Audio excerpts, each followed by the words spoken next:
자, 여러분 안녕하십니까? 준모맨입니다. 자, 제가 저번 영상에 이어서 오늘 이제 영상을 이어서 찍게 됐는데요. 혹시 전 영상을 못 보고 오신 분들은 지금 오른쪽 상단에 제가 카드를 띄워드릴 테니까 이 영상을 먼저 보고 오시는 게 훨씬 좋을 거라고 생각해요. 제가 스페이스X, 전 영상은 한국의 스페이스X, 그리고 요번 영상은 한국의 일론 머스크라고 제가 이름을 지었는데, 그렇게 이름을 지은 이유가 이제 이 에코마케팅이라는 회사를 소개하기 위해서 그렇게 이름을 짓게 됐어요. 그래서 혹시 전 영상 못 보신 분들을 위해서 간단하게 짚고 넘어가겠습니다. 에코마케팅은 일단 모바일 마케팅을 하는 회사고요. 영업이익이 계속 잘 늘고 있어요. 그리고 배당도 꾸준히 분기 배당으로 주고 있고요. 그리고 주가도 영업이 계속 좋아지는 만큼 계속 오르고 있어요. 그리고 제가 스페이스X라고 한 이유가 여기 그 일반 회사들이 이제 정상 궤도에 올라가기까지 그 과정을 도와주는 게 스페이스X의 사업 모델. 스페이스X는 로켓을 만들어서 이제 위성 제작 업체들이 그 위성을 위로 쏘아 올리는 걸 도와주는 그런 역할을 하잖아요. 그래서 그런 역할에서 비슷한 이제 모양을 갖춘다고 해서 이 조선의 한국의 스페이스X라고 얘기를 했습니다. 그리고 이번 영상에서는 이제 김철웅 대표님에 대해서 얘기를 하면서 이제 앨런 머스크랑 비교를 하게 됐는데요.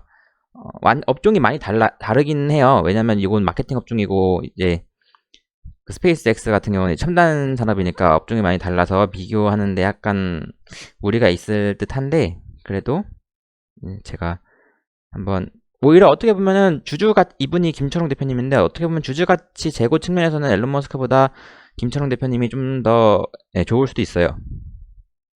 자, 그래서 여기까지 봤고요. 이 에코마케팅이라는 회사가 대표 인센티브가 좀 있어요.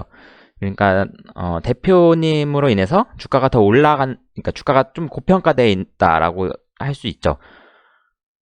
그 에코마케팅 대표님이 굉장히 많은 일화들이 있는데 그 일화에 대해서 이제 하나하나 설명해 드릴게요. 그리고 에코마케팅에 투자하시는 분들 중에 김철웅 대표님을 믿고 투자하시는 분들도 계세요. 그러니까 그 뭐 업종이나 뭐 현황 이런 걸 보는 게 아니고 그냥 나는 무조건 이 대표님 보고 간다라고 생각해서 투자를 하시는 분들도 이제 왕왕 있는 걸로 제가 알고 있습니다.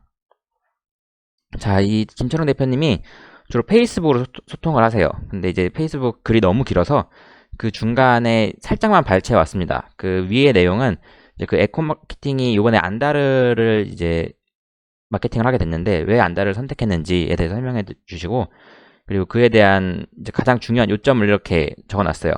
제가 안다르를 처음 인수했을 때 대표님이 개인 사재로 이제 인수를 했거든요. 그래서 제가 아니 이게 회사를 정상화 시킬 거면은 회사 돈으로 하고 회사가 그걸 보유해야 되는데 왜 대표 개인 돈으로 하나 이게 약간 의심스러웠어요. 왜냐면 대표가 이거로 돈을 많이 벌려고 돈 욕심이 있어서 지금 이거를 자기가 가지고 있는 건가. 이렇게 되면은 나중에 안다르가 잘 됐을 때 그 지분에 대한 평가 차익은 다 대표가 가지게 되니까 그래서 약간 의심스러운 눈을 가지고 있었는데 아니나 다를까 여기 페이스북에다가 코멘트를 하셨습니다. 여기 보시면은 일단 안다르가 뭐 1년 안에 패션 한류로 서겠다라고 얘기를 하셨고 그 다음에 이제 완전히 흑자전환한 안다르가 성공하면은 이제 에코마케팅한테 주식을 이전한다고 해요. 이게 굉장히 대단한 건데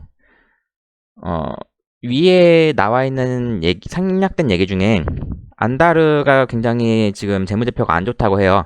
그래서 에코마케팅이 그걸 그대로 인수해버리면은 에코마케팅 재무에 많은 문제가 생길 수가 있어가지고 주주 가치 보호 차원에서 일단 자기가 인수를 하고 정상화되면 에코마케팅에다가 이제 넘겨주겠다라고 얘기를 하는 겁니다.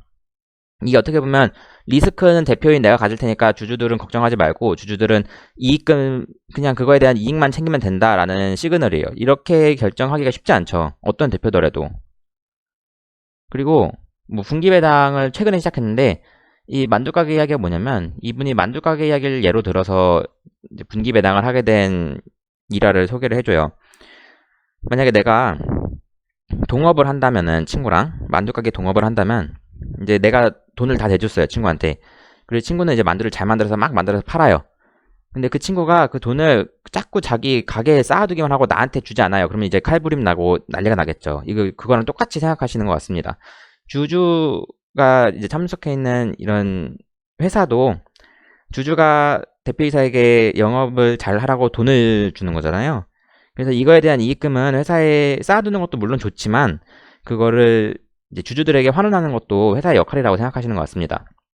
근데 이건 약간 위험성이 있는 게 회사에도 조금 쌓아둬야지 나중에 정말 좋은 투자처가 생겼을 때 과감하게 투자를 할 수 있는데 이걸 계속 주주에게 넘겨주다 보니까 그런 과감한 투자에 약간 주춤할 수 있는 가능성이 있어요. 근데 에코마케팅 같은 경우는 워낙에 현금을 잘 벌어들이는 회사다 보니까 뭐 벌어들이는 현금의 50% 이상을 배당을 해도 그 남은 돈이 사이즈가 좀 있으면은 다른 영역에 투자하는데 문제가 없을 수 있거든요. 그래서 이 점은 저는 개인적으로 그냥 긍정적으로 보는 편입니다. 왜냐면 회사가 영업하는 데에는 약간 문제가 있을 수도 있는데 그 분기 배당이니까 저는 분기 배당을 굉장히 좋아하는 사람으로서 분기 배당을 준다고 해서 저는 되게 긍정적으로 보고 있습니다. 그런데 이게 나중에 단점으로 작용할 수도 있어요. 그 회사가 이 돈을 계속 나눠주다 보면은 이제 과감하게 투자할 때 아까 말씀드렸다시피 과감하게 투자해야 될 때 그 투자하기가 좀 어려울 수 있으니까 그거에 대한 단점이 있긴 한데 그거는 이제 뭐 앞으로 돈 잘 벌어들이면서 이제 일단 요 주주들이랑 같이 돈을 나눠가지고 이렇게 주주들을 챙긴다는 마인드 자체가 저는 굉장히 한국 시장에서 찾아보기 드문 마인드로 생각합니다. 한국 시장에서 대표이사가 주주들을 위해서 이런 식으로 뭐 분기 배당도 해주고 위에 아까 말씀드렸던 것처럼 뭐 페이스북에다가 이런 식으로 해명 글을 올려준다? 이런 대표이사는 제가 알기로는 없는 걸로 알고 있어요. 그리고 요번에 이게 최근 일자 2월 며칠이죠? 하여튼 설날 근처에 나온 공시인데 대표이사님이 그 지분을 늘렸어요. 지분을 한 10억 정도 들어간 것 같더라고요. 근데 이게 장내 매수를 했고 주가가 27,000원인가? 이쪽 선에서 산 것 같아요. 이게 절대 싼 가격이 아니죠. 싼 가격이 아닌데도 이 가격에 15억 정도를 투자한 걸 보면은 나는 자신이 있다는 거를 표현해 주는 것 같아요. 그래서 앞으로 영업이익도 계속해서 늘고 있고 뭐 아직 실패를 경험해보지 않은 기업이라서 실패했을 때 무슨 문제가 생길 수도 있지만 아직까지는 실패를 하지 않았고 그리고 저도 개인적으로 이 대표님의 마인드 자체가 만약에 한두 개 프로젝트를 실패한다고 해도 그 다음 프로젝트에 성공할 수 있고 그리고 만약 성공하지 못하고 이제 실패를 연속한다고 해도 이제 어느 정도 지금 기존에 벌어들이는 캐시플로우로 주주들한테 배당을 나눠줄 수 있으니까 약간 채권 비슷하게 가져가면 되지 않을까 이런 생각도 합니다.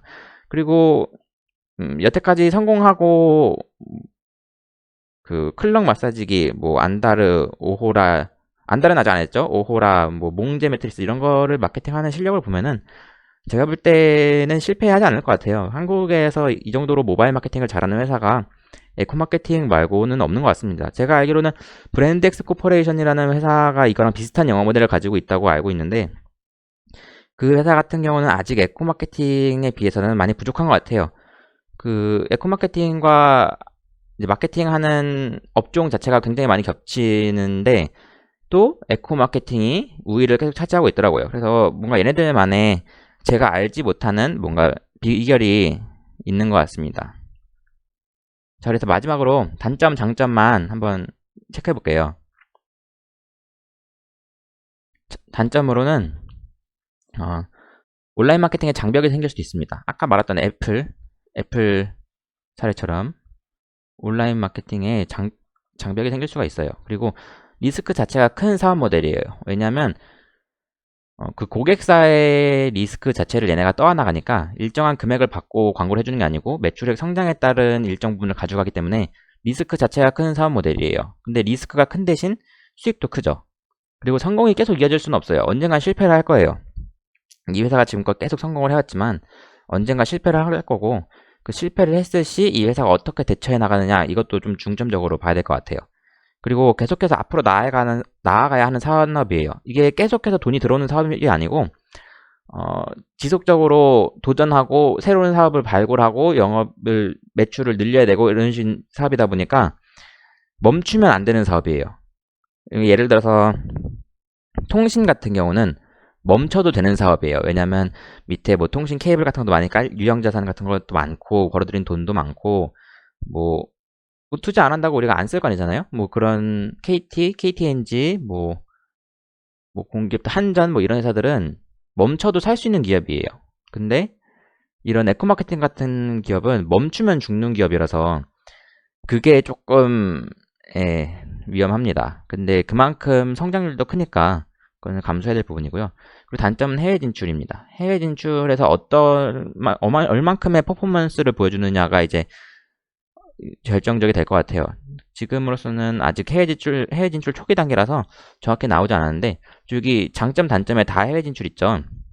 이게 해외 진출에 성공한다면은 완전히 한번 점프업 할 수 있는 기회가 될 거고, 실패한다면은 좀 많이 국내 시장에서만 그 영업이익을 내는 상황이 올 테니까, 그렇게 되려면은 파이 자체가 적어져서 많이 단점이 되지 않을까 이렇게 생각합니다.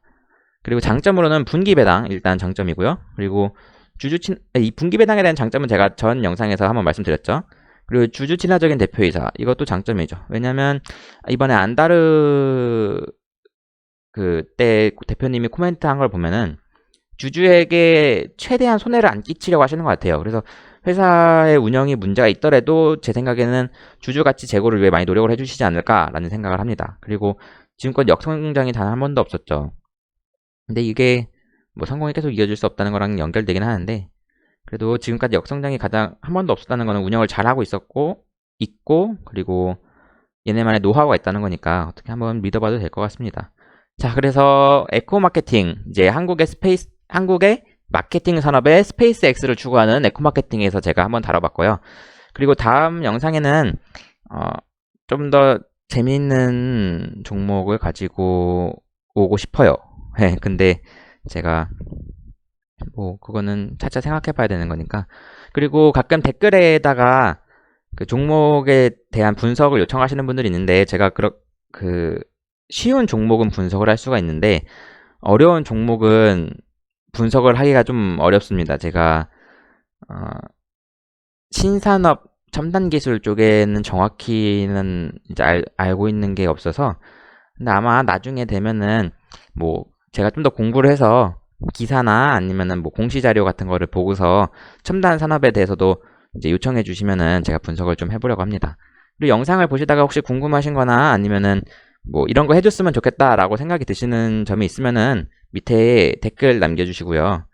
그리고 영상 시청해 주셔서 감사합니다. 존버가 탑이다. 존버맨이었습니다. 감사합니다.